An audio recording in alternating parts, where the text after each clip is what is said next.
Bye-bye. Ug sa tanang mga naminaw karon. I'm back. Balik na sad ko. Ako din si May.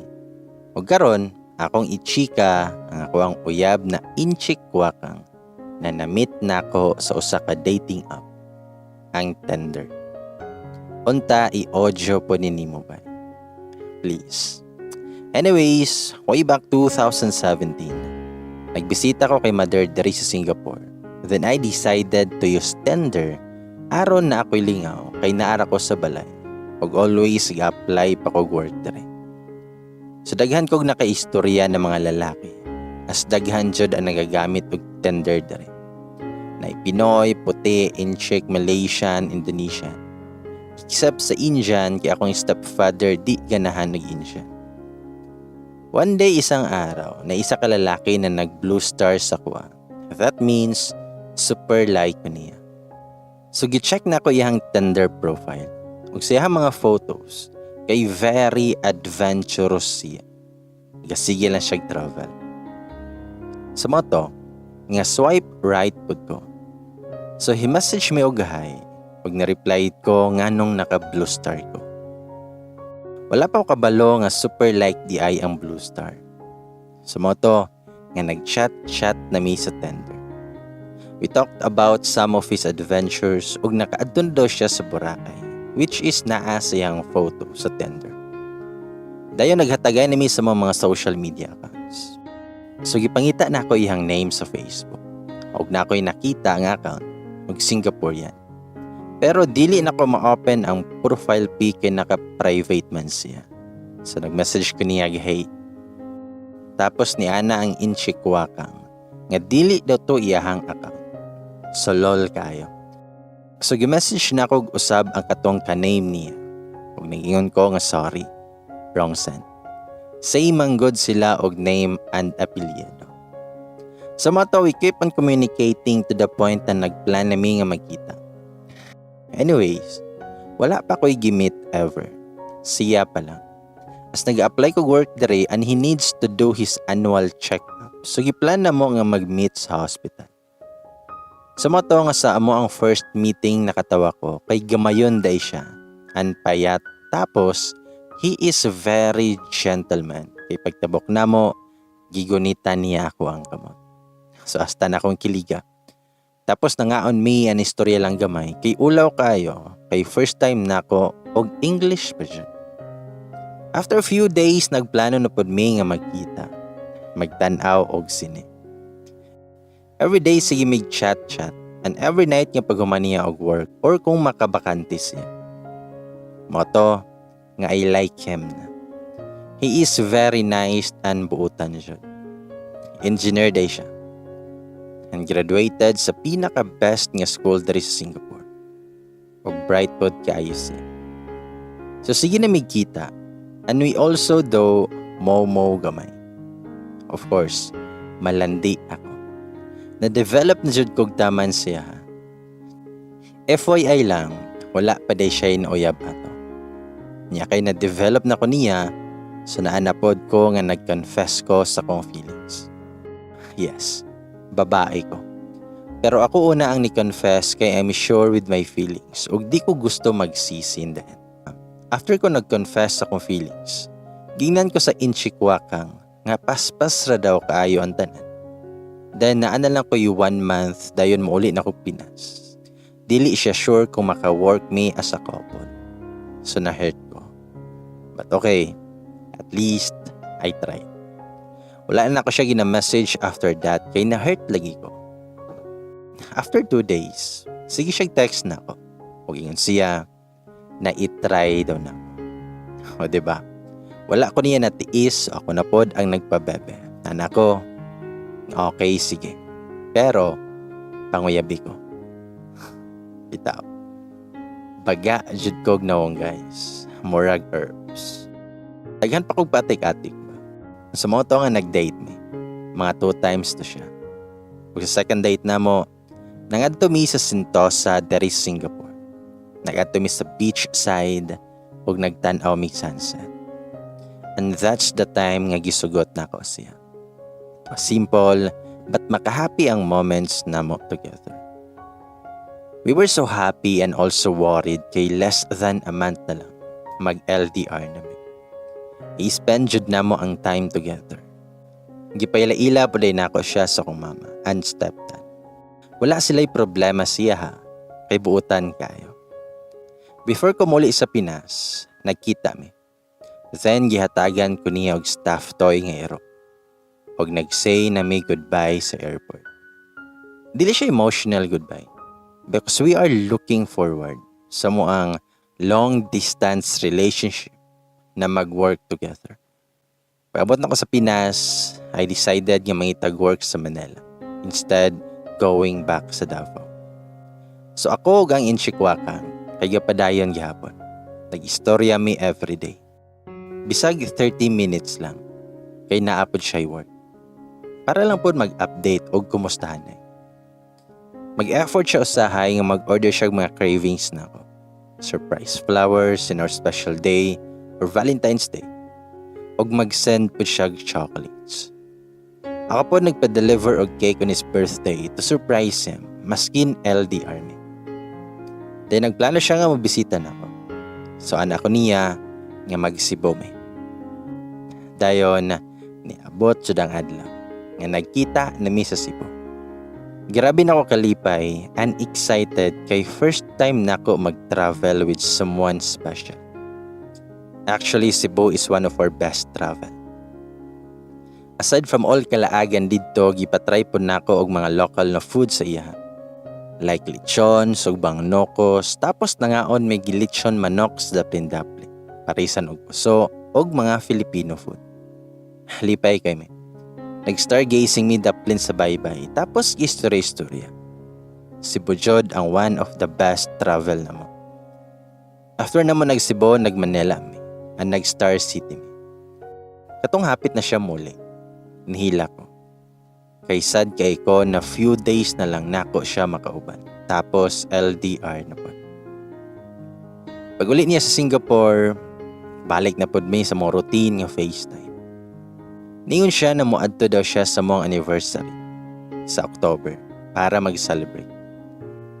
Moto nga nagtagay time Nag-sky ranch kauban ako ang mga workmate. Tapos on our anniversary celebration, nangaon mi sa Nenyo Restaurant. Fine dining restaurant na siya. Then intimate kayo.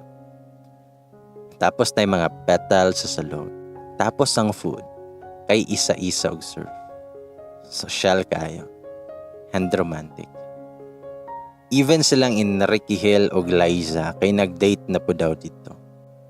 Tapos pag uli na mo sa hotel, nasya ko. Kay bago day min ng lakaw, gipahulat ko niya sa lapid. Kay nibalik siya sa room, kay nag-prepare siya surprise.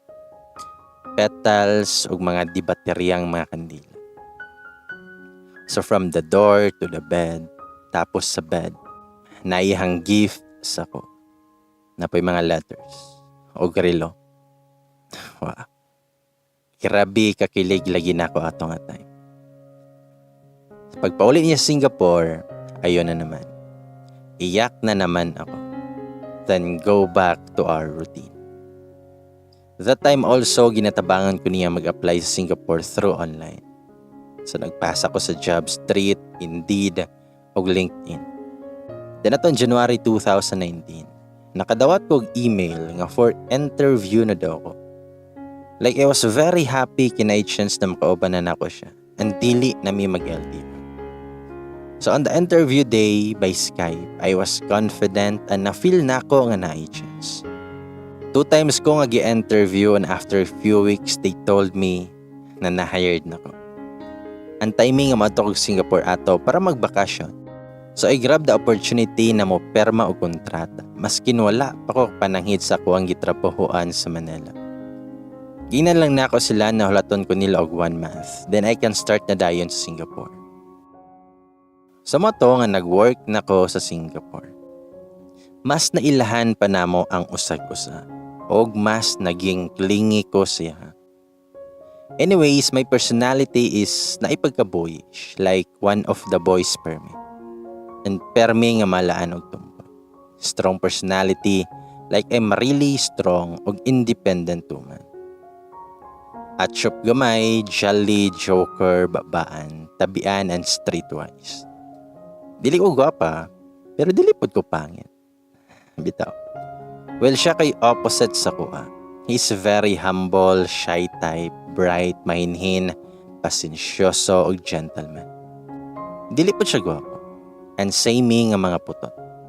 So grabe jud namo ka opposite og personality, pero ma-compromise kapag init kog ulo, siya ang mukalma.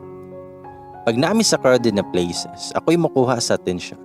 And ako'y nagabuhat sa mga simple na bagay na ginapa-complicate sa mga bride. Bitaw, dili mi permi gaaway. Panalagsara. Sa una kay grabe na ako kapabebe og overthinker kay ko. Karon, nag-mature na ko ug nag-a-adjust na ming duha sa isa't isa na mo kanya-kanya na may sabot. O diba? Lahi radyod pag dili LDR. Every anniversary na mo, permi jud may mag-celebrate. Like pang sana all na celebration. First anniversary, gimension na ako sa inyo. Ang second anniversary na mo is nag-Thailand me. So nag-Bangkok me for few days ug nag-Krabi. Sa Krabi Beach na. Nagplano siya beach date sa usa ka sosyal na hotel dito. Ipaset up niya ang place ug kamerang duha ang naas daplin sa baybay. Naunta to'y sunset kung wala ni ulan. Na'y table with all the flowers and bouquet. Tapos na'y personal waiter. Then fine dining pa dyan. Like, really, pang sana all nga pwede pang proposal. Sa mo to nga ga-enjoy kay mi sa Thailand. Nag-island hopping pod mi. Kaon, clubbing, and explore. Then sa mong third anniversary namo is pandemic man. So dili mi ka-travel. Kay naman diri sa Singapore nga mag-set up og picnic. So nagplano mi ana. Nag-picnic mi sa usa ka open ground na ang view namo kay ang Marina Bay Sands o Gardens by the Bay. Sana all na pod kaayo. Pang proposal na pod ampe. Nagdalamig food like pizza and chicken. Tapos naramin dito galingkod-lingkod. Kaon o istorya-istorya. Feel jud na ako nga gwapa ko maskin dili ko. Wala pa ko kabalo di ay sa mong 4th year anniversary. Grabe po niya ka supportive as uyab. Namatay akong papa di ay last February na siya para nako para i-comfort ko as na ako dari sa Singapore. Ang dili ko kali. That time nag-delirium akong papa like mura siyag bata ug nag-hallucinate siya. Ako ang uyab is trying his best also na makaistorya sa akong papa. Ang sabay-sabayan niya maskin di na magkadimaw ang iyahang ginaingon. Pagmadto akong mga friends dari Singapore kay mosabay din na siya nako na i-meet sila and spend time with. Katupong time nga nag-adjust pa ko sa akong work dari ug naghila ko kay grabe og batasan akong mga kauban. Kay gina-comfort ko niya taman. Wala jud ko niya ginapasagdahan. Bye. Akong uyab is my answered prayer. Makaingon gyud ako mga friends na swerte kay ko sa akong uyab. Kaya ang batasan okay kayo. Pati akong mama makaingon pod na swerte kayo ko. Nga dili na ko makita og lalaki na pareha niya. Anyways, napilailan ako sa iyahang family og dawat ko nila. Karon makaingon na jud ko na he is the one. Og ready na kayo ko kung hatagan ako niyag singsing. Pero kabalo mo, naglisod pod ko nga nakauyab kog foreigner kay bisdak manggod ko. Nya bugo pa jud ko, especially English. So pag mag-away mi, maglisod kog istorya ni. Usahay good no, kay i-type na kog Bisaya tapos i-translate pa na kog English. Halabad lagi kayo. Usahay mag-never mind na lang ko. Or the best jud kay dili na lang ko makipag-away or lalis. Kay labad kaayo sa ulo ang English jud. Walay atik na. Nakahuman mo kog eskwela pero dili jud English ang basihan sa eskwelahan. Gitudluan pa na ako siyag Bisaya ug mga Tagalog. Karon, we are planning na para sa mong next step in life. Nag-ipon na may para sa mga future balay. Maybe 2 to 3 years from now. Nag-istoryahanin na mi sa mga plano for family. Ug kung maybe you are thinking kay foreigner akong uyab, siya na ang tanang gasto para nako. Guys, dili minana. 2021 na. Nako'y work diri sa Singapore and sa hospital ko. So nako'y enough nga sahod para ibuhi sa akong sarili. Pag mag-date me sa akong uyab, mugawas jud ko kwarta or sahay siya'y mga libre or ako. Sa among anniversary siya gabayad sa mong date, pero ako gapalit sa ko gift para sa mong duha. Sama sa kong giingon, strong independent woman ko. Di na ko kaya nga mosalig lang sa mga tao, maskin sa kong parents pa na. Kay kaya nako ako ang sarili. Dayon, ampo lang jud sa Ginoo na ihatag para sa inyo ang ready mo nga i-love og sabot sa inyohang mga flaws. Nakuya pa day kog F-boy sa una, ug gikambyo ko sa budas. I was broken and I really thought na di na ko makuya. Ug karon, happy na ko and contented with my boyfriend and my future husband na nakailaran ako sa usa ka dating app. Isang swipe right lang and it leads to the right person.